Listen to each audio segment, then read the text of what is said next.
आप देख रहे हैं आवाज इंडिया, देश की भरोसेमंद आवाज में हूँ प्रीति। आइए एक नजर डालते हैं देश विदेश की 10 बड़ी खबरों पर।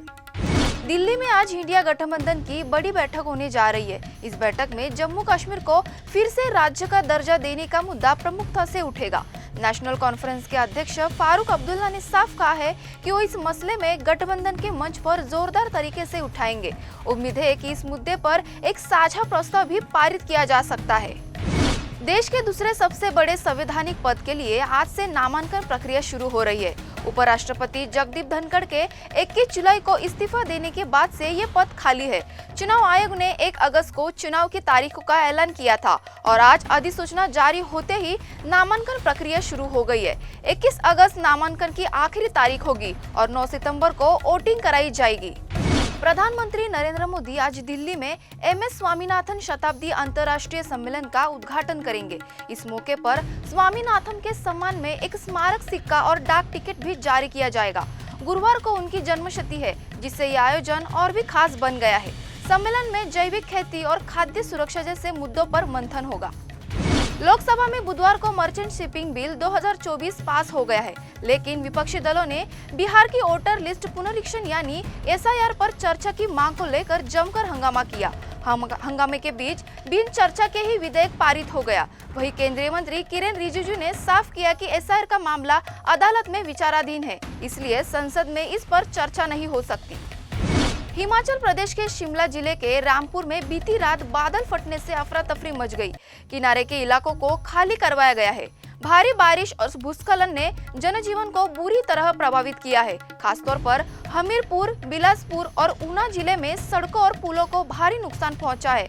मौसम विभाग ने 12 अगस्त तक के लिए भारी बारिश का अलर्ट जारी किया है। मुंबई क्राइम ब्रांच की एंटी एक्सटॉर्शन सेल ने 5 शूटरों को गिरफ्तार किया है, जो गैंगस्टर गोल्डी बराड के लिए काम कर रहे थे। गिरफ्तार के लिए युवकों के पास से 50 से ज्यादा जिंदा कारतूस और 4 पिस्तौलें बरामद की गई है। जांच में सामने आया है कि ये सभी आरोपी हरियाणा के सोनीपत से मुंबई आए थे। पुलिस अब ये बताने में लगा जुटी है कि कहीं ये किसी बड़ी वारदात को अंजाम देने की फिराक में तो नहीं है। अहमदाबाद प्लेन हादसे के बाद एयर इंडिया की कई इंटरनेशनल उड़ानें रद्द कर दी गई थी, लेकिन अब एक बार फिर ये उड़ानें शुरू होने जा रही है। एयर इंडिया के CEO कैंपेबल विल्सन ने कहा है कि 1 अक्टूबर तक सभी रद्द उड़ानें बहाल कर दी जाएंगी। 1 अगस्त से कुछ उड़ानें पहले ही शुरू हो चुकी है। DGCA ने हाल में अपने जांच में 100 से ज्यादा खामियां पकड़ी थी, जिन्हें अब सुधार लिया गया है। रूस से तेल खरीदने को लेकर अमेरिका ने भारत पर 25% अतिरिक्त टैरिफ लगा दिया है। अमेरिकी राष्ट्रपति ट्रंप के इस फैसले पर भारत ने कड़ा विरोध जताया है। विदेश मंत्रालय ने इसे दुर्भाग्यपूर्ण और अनुचित करार दिया है। मंत्रालय ने कहा है कि भारत अपने 1.4 अरब नागरिकों की ऊर्जा सुरक्षा के लिए हर जरूरी कदम उठाएगा और राष्ट्रीय हितों की रक्षा करेगा। प्रधानमंत्री नरेंद्र मोदी इस महीने चीन की यात्रा पर जाएंगे। वो 31 अगस्त से 1 सितंबर तक शंघाई सहयोग संगठन के शिखर सम्मेलन में हिस्सा लेंगे। ये PM मोदी की गलवान संघर्ष के बाद पहली चीन यात्रा होगी। माना जा रहा है कि यात्रा दोनों देशों के बीच रिश्तों को बेहतर बनाने की दिशा में एक बड़ा कदम हो सकती है।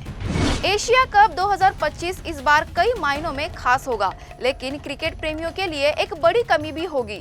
21 साल में पहली बार विराट कोहली और रोहित शर्मा इस टूर्नामेंट का हिस्सा नहीं होंगे। दोनों ही दिग्गज अब T20 इंटरनेशनल से संन्यास ले चुके हैं। टूर्नामेंट 9 सितंबर से 29 सितंबर तक खेला जाएगा और इस बार सभी की निगाहें युवा खिलाड़ियों पर रहेगी। फिलहाल आवाज इंडिया में देश दुनिया की खबरों में इतना ही। जुड़े रहिए आवाज इंडिया के साथ, जल्द होगी अब से फिर मुलाकात। तब तक के लिए नमस्कार।